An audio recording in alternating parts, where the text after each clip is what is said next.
I didn't understand what Bess Oren had done until 3 years after she was gone. That's the part one carry, not the grief. Grief moves through you eventually, or at least it learns to share the room. What I carry is the lag, the gap between the thing that happened and the moment I finally understood it. 3 years of walking past a sealed archive door in the lower vaults of Callant Processing Station, nodding at the seam of it, thinking, access restricted, technical fault, submit a remediation order when I have a moment. 3 years of not having a moment. I was a transit liaison officer at Callant. Mid-ranking.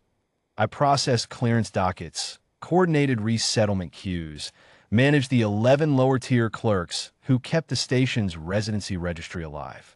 Bess Oren was one of them. She had been one of them for longer than I had been alive. 22 years in the registry vaults, archiving entry permits and exit waivers, and the long chain of transit records that told the Callant Authority who had passed through its gates and when and carrying what. She was older than any of the equipment she used. The Authority had tried to retire her twice. Both times she had simply continued coming to work, and no one had felt strongly enough to stop her. I didn't think much about Bess. That is the honest answer. She was part of the furniture. She knew the archive system better than the system knew itself, and occasionally I would route a record query her way when the automated search turned up nothing, and she would find it in 40 minutes, folded inside some adjacent file, where it had been misfiled in 2031 and never corrected. She had a desk near the sub-level conduit junction, which was noisy and cold, and she never complained about it. She brought her own tea in a scratched steel canteen. She stamped her registry entries with a brass seal she had carried since her first posting, the kind of object a person uses so long it stops being a tool and becomes part of the hand. I know all of this now in a way I didn't know it then. Then, she was simply present. One of the constants you stop seeing because they never change. The Selvon Compact arrived at Callan Station in the second month of the winter quarter. Not as a compact, that would have triggered a diplomatic registration. They arrived as 3 separate commercial parties, holding separate docking authorizations, booking separate lodging blocks in the transit ring. I processed 2 of those docking authorizations myself. Nothing flagged. They were quiet, organized, and they moved through the station in the way of people who had a purpose and were content to let the place assume it was ordinary commerce. What they were looking for was a child. I didn't know that. I want to be precise about what I knew and when, because the record deserves precision. I knew that a small cargo pod had come in on the overnight feeder run, misrouted out of the Orith Passage. Clerical error in the sending registry, or so the manifest claimed. I knew that it had been directed to the archive receiving bay in the lower vaults, which was irregular, and I had flagged it for correction and then been pulled into a contested residency hearing that ate my entire afternoon. By the time I surfaced, the pod had been logged as received, and the routing anomaly had been noted and filed. Nothing urgent. The archive bay had a receiving function. The pod had arrived in it. The paperwork existed. I closed the flag. I did not go down a look. Bess went down a look.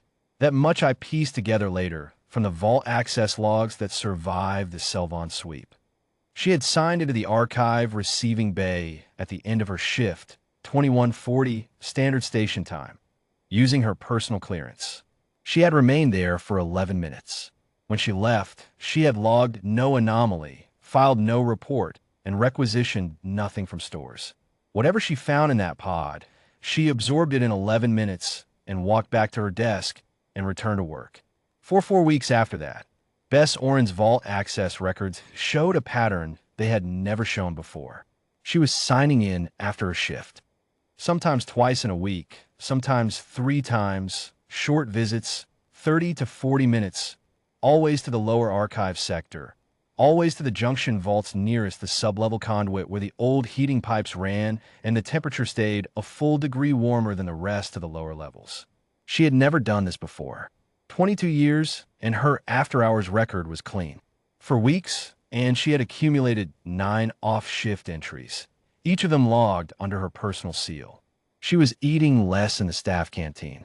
I didn't notice this either. The canteen supervisor mentioned it later because she was the kind of woman who kept a mental accounting of her regulars and their habits. Bess had been a reliable 2-meal visitor. In those 4 weeks, she came once a day, and she always took extra portions when she paid. She said she had developed an appetite. The child she was hiding ate Bess Oren's second meal for 4 weeks in a sub-level vault on the cold side of Callan Station. I don't know the child's name. The Selvon sweep destroyed the lower registry files before I could pull them, and whatever name the child carried was never recorded in the surviving documents. What I know is what the station's internal sensors caught in those final hours. A small heat signature in Vault J7, distinct from the ambient warmth of the heating pipe, small enough that the automated monitoring system had flagged it twice as a possible conduit leak and twice cleared it as within normal variants. Small enough that a person looking for a child might not have thought to trust it. Small enough that Bess Oren, who knew every quirk and miscalibration in those sensors after 22 years of working alongside them, had almost certainly calculated exactly how to position her charge to read as infrastructure. The Selvon operatives found the vault on the 29th day. I was 3 levels up when the station's internal alert went active. By the time I reached the lower vaults, which took longer than it should have, because 2 of the access corridors had been physically blocked, which I did not understand until later, the sweep was over. Bess was not at her desk. The Vault J7 door was sealed. There was no child in the corridor and no Selvon personnel visible, and the whole lower archive sector was quiet in the way a place is quiet when something has just finished happening in it. I found Bess's brass stamp on the floor in front of the J7 access panel. Just the stamp. I picked it up and held it and thought about the technical fault and the access restriction and the remediation order. And then I filed a full station authority incident report, and the Callan Processing Authority investigated for 11 months. And at the end of 11 months, the investigation was closed with a finding of inconclusive evidence and no chargeable parties. The child was not found by the Selvon Compact. I know this because I kept looking, and the Compact's own procurement network, which I spent 2 years learning to read, shows no record of a successful acquisition at Callan in that quarter. The heat signature in Vault J7 was gone before the sweep reached it. Someone moved the child before the end. I don't know who. I know that Bess Oren had 22 years of back corridor knowledge and a lifetime of being underestimated. And I know that she had 4 weeks to prepare for the possibility that her first plan might need a second plan behind it. I know she used her brass stamp to jam the J7 access panel. The engineering report noted a foreign object in the locking mechanism, a small brass cylinder, consistent with a registry seal, which had caused a 40-second delay in the door's forced opening. 40 seconds is not a long time. It was long enough. I keep the stamp now. I requested it from the evidence archive when the investigation closed, and no one wanted it. And the authority gave it to me without asking why, because registry stamp from retired equipment lines had no residual value to anyone. I keep on my desk. It is not a memorial, exactly. It is more like a record, the kind of record that doesn't fit into any file, that doesn't carry a case number, that won't be found in a search because nothing in the system knows it exists. Bess Oren worked in the registry vaults for 22 years. She stamped hundreds of thousands of documents. She knew every misfiled record in a system that processed more transients per quarter cycle than most stations process in a decade. And she found the things the system couldn't find. And she sat at a cold desk near a noisy conduit junction and brought her own tea and never once asked for a posting that suited her better. In the end, when something fragile needed a place to be, she made one. She used what she had. She used 40 seconds.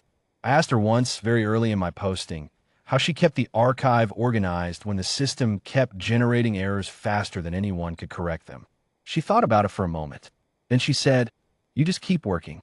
The record exists whether the system sees it or not. You work until the record is right."